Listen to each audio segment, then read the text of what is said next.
Well, we got the first week done, and it didn't like explode into like debris and devastation and carnage. There's no carnage. No carnage involved. As a matter of fact, it was pretty smooth sailing. There's a lot of enthusiasm. There's a relative amount of experience in the room too. They're bloggers. They've blogged before for the most part. So we're good. I think it's going to work. I could tell that from I think there's about 6 or 7 students who have gotten their blog signed up, and a couple have tweeted, and I always like it because when I can see that already, they've got the chops and they know how to use media well. So it's like, I almost like better not to try to start with too much instruction and detail on blogging mechanics to see what they have. Yeah, no, I think that there's already some momentum. And, I think that they know how to do these things separately, like blog or tweet.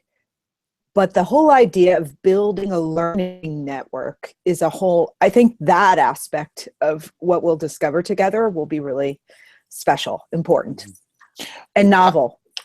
I mean, how did it work in the room? Because I was just, I was talking, I think I was replying to Rebecca Hogan in Slack for Virtually Connecting. She's asking who's teaching online. And it's like, well, we're sort of teaching online. I mean, I'm online, but this isn't an online course. And so it's not just like a course that's popped up on the web somewhere. It's something in between. How is that? Yeah. Because it's a different mode for you to teach as well.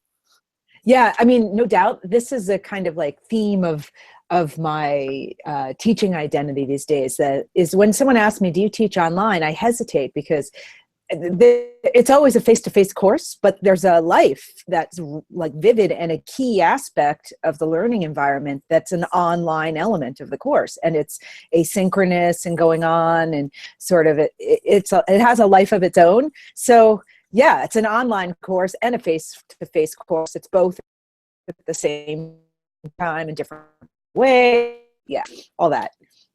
But it's kind of weird because I'm kind of like this disembodied head on the screen that disappears, and I can only see it. It's really kind of hard to gauge the room when you're looking at this little window. I mean, you did a great job, and I could tell it was just a little bit different than being in the room, and we did the best we could. Yeah, no, I think they felt connection, and it's gonna stick, I think. So you don't have to become connected. There's no doubt about it. And I think we started on the journey. And so we're getting ready for this week. Hope to get the blog post out. And I'm pretty excited about running a Twitter chat, and I'm glad you have more experience with it than me. So we've got John Stewart and Laura Gibbs lined up who know real things about alchemy. And so I hope we can get the students coming up with some questions about what is alchemy. Yeah, I think it's going to be a great discussion. And then Twitter chats are fun in person. There's a lot of giggling in the room. So there's the thing that's happening on the screen, but then the thing that's happening in the room as we're watching the screen, which is really an interesting element. Take some pictures, please, because I can't really see all that. I promise. I will tweet some pictures so there's a sort of glimpse.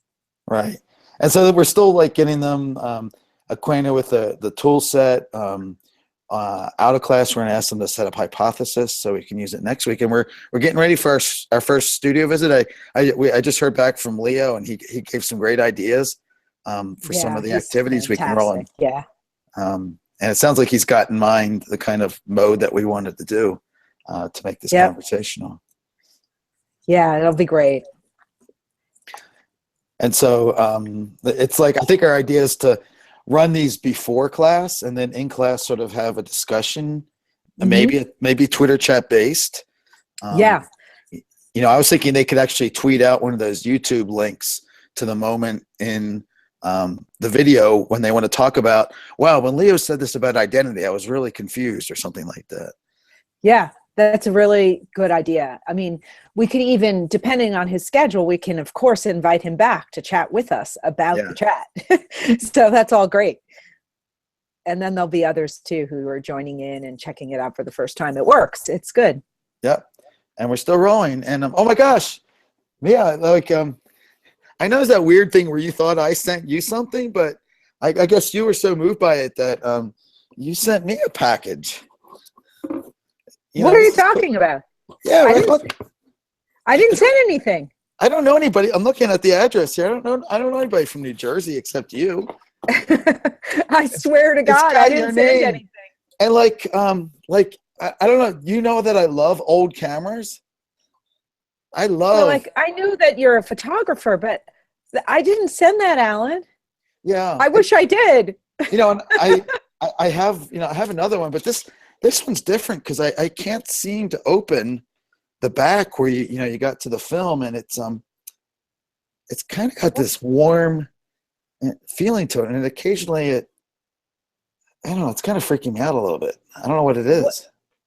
What is it? An old? Is it an antique? Is it? Yeah. Wow. I don't think I wish I sent it. I don't think I trust this, but I am going to put it here by my desk where it will be with me all the time. Okay. It will be tracking you, and you will be tracking it. I guess so. I don't know what happened to my head right there, but anyhow, I gotta, we got some stuff to do. We're getting the grading contract out tonight, and so yeah, it's I'm looking forward to Wednesday. Yeah, no doubt. Wednesday's going to be fantastic. This is fun. All right. Well, I'll see you in class Wednesday. Okay.